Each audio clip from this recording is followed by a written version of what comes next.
Hi, what's up? Okay, let's get right into it. All right. First of all, I hope y'all doing good. How you feeling? Good. Somewhat so. It's okay. We all go through that. All right. I was thinking about this. You were never really attracted to the narcissist. I know some of y'all going, what? He was fine, girl. Or she had a body on her, man. You don't even know. Yes, I was. No, no, you weren't. Let me prove it to you. Just hear me out, right? All right. So, of course, because it worked so well for me the other day, not forgetting things, I wrote some more notes. Okay. And I wrote down reasons why you were never really attracted to the narc. So, quick story time, not long, but when I first met the narcissist, um, I noticed him in front of the library, out front of my home, like right at the end of my block. I noticed him, but I noticed him as a Washingtonian, having moved to Maryland, and I moved back to Washington D.C. But like when you live in a city for long enough, you kind of just bump into the same people over and over and over again that you went to school with, but just as like adults, and you know when someone's not from round, like they say, not from round here, right? And I know he wasn't from around here, so I like looked at him and I was like, that dude's a little different, right? But it wasn't like ooh, who was that? It was just, odd. He approached me, but later on, after the discard, after the discard, how you start finding out a bunch of stuff that you really wish that someone had told you or that you knew before you even got involved. I found out that he had been stalking me a little bit before that he had watched me, go to that library for the 2 weeks that I had been here before he approached me. He had watched to see if I had a man or not. He watched me walking with my young son at the time, to see if I was ever accompanied by anyone before he approached me. And he strategically made it a point to come around that library at the time of day that he watched me usually pass by it, so that he could place himself in a position to approach me. Okay? So a lot of times, you guys may never find this out. I was fortunate enough to find that out later on. But a lot of times, who you think that you were just meeting in it, or like organically, you were not meeting them organically. You met them organically, but they placed themselves there in a non-organic way with the intentions of snaring you. So creepy as it is, but it does happen. So, but when he did come by my home, I remember this one thing distinctly. He took his hair out. Like he had all this long hair, which he didn't realize that I'm not attracted to. But I guess a lot of like the females that he deals with and males that he deals with like that. For me, I personally prefer a dude with like a haircut. You know what I mean? That's just what I like. You know what I'm saying? But I wasn't like discriminatory, but he took it out and he shook his hair and took off his glasses as if like, okay, ready for my close up kind of thing. And I looked at him like, ugh. You know what I mean? And I noticed that his eyes looked strange to me. They're abnormally large eyes, by the way, which isn't like a bad thing, but just the pupils and everything looked weird. And I was like, and that was my spirit tugging at me like, girl, something wrong with him, girl. You know what I mean? But of course, you're like, bzz, like on Fifth Element, where like Chris Tucker is like, bzz, with him. Bzz. So I was like, okay, whatever. But you noticed that. So one of the things I wrote in my notes is when you met them, or at some point you noticed that something was off internally, even if you were attracted to them, something within you just felt like off, kind of like eating something that gives you a slightly sour stomach. You know what I'm saying? We're just like, I don't really really know if that's going to make me sick or not later. That kind of feeling. That's the feeling I got, and unfortunately did make me sick later, as far as just like emotionally and spiritually and stuff.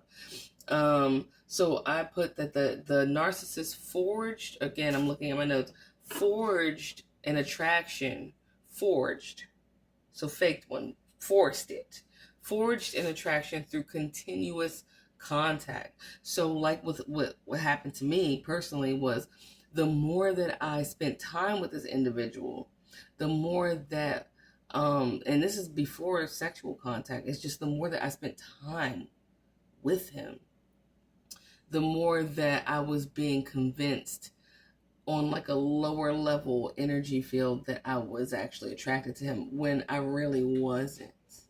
So, I wasn't attracted to him. I'm making a video, thank you. Anyway, yeah, so that right there still stuck out to me, that like I wasn't feeling it. Even being around him, I wasn't feeling it. Where he was used to having sex with people immediately, I wasn't feeling it, right? So I wrote down as the third note that sex solidifies, and in parentheses I put locks it in. So when you finally actually do become intimate with that person, right, with the narc, that locks things in a way that you almost put yourself in a position where you feel like you can't just like leave. And because most of us aren't the nightlife people that like are just whores that do the one and done one night stand. So since you're not like that, more than likely, right? When you did that with that person, you felt obligated to not ghost them. Okay, so you felt like, well, let me just, I guess, see what this is going to turn into, because you didn't want to just one and done, hit it and quit it. Even though when you did do the deed, you felt not connected. Most people feel very connected afterwards. Like at least feminine energy feels very connected, because we're used to like feeling more attached to that person as like females. But like, I'm not gonna lie, when that happened and I woke up and like saw this dude, I was like, damn man, what the fuck did I do, bro? Even though we had been kicking it, but just that was like, why did I do that? In my mind, I'm like, why did I do that? And we like locked eyes, and I was so disappointed, and I genuinely did think about just like tossing his ass out like trash. I know that sounds bad, because they inevitably like they discard us, but I felt like, ew, don't talk to this guy again. And again, I ignored that. So sex solidifies and locks in like a forged and false connection that you just keep going along with the flow and going with the ride, you know what I mean? Because you don't want to be the dick that just goes bye after you hit it and quit it. So at least that's where I'm coming from. I don't know how it happened for you. I'm so interested to hear that in the comments. I also put parents with narc children. Because see, everybody isn't in a romantic relationship with a narcissist. Everybody's not getting out of a romantic thing. Some people are parents, right? But I will say this. Because, I mean, I just got to put it out there, and it might piss some people off, and that's okay too. But a lot of times, people with narcissistic children knew full well when they had sex with that child's parent, before they made that child together with that parent, that something was wrong with that parent. And usually that parent's no longer there. Okay? Usually you're a single parent raising a child that ends up being a narcissist. Usually the other parent to that narcissist that you raised, you knew full well they were fucked up. Okay? You may not have known to what extent or what this is even called, because narcissism is a fairly like the newest trend in, the field of psychology, where they're finally giving it a name. But if you look back, you knew something was wrong with that motherfucker, and you fucked him anyway, and you had that kid, and that kid turned out to be whack. Sucks. All right, so I said it. So let's move on. I wrote this is one thing that really keeps you stuck. Let me tell you what keeps you stuck, at least for me, okay? Getting dumped by someone you never truly and authentically wanted hurt the ego, so you chase them.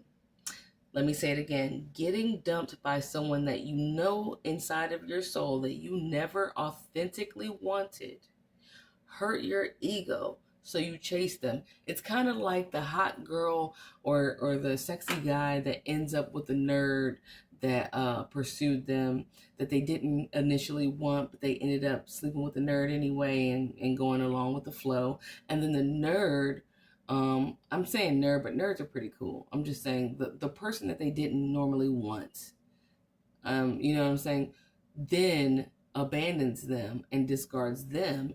And the person that usually wouldn't have gone for that type of person feels like extra rejected because they're like, hold up, wait, you were never my type in the first place, bro. And you don't want me? That's crazy as fuck.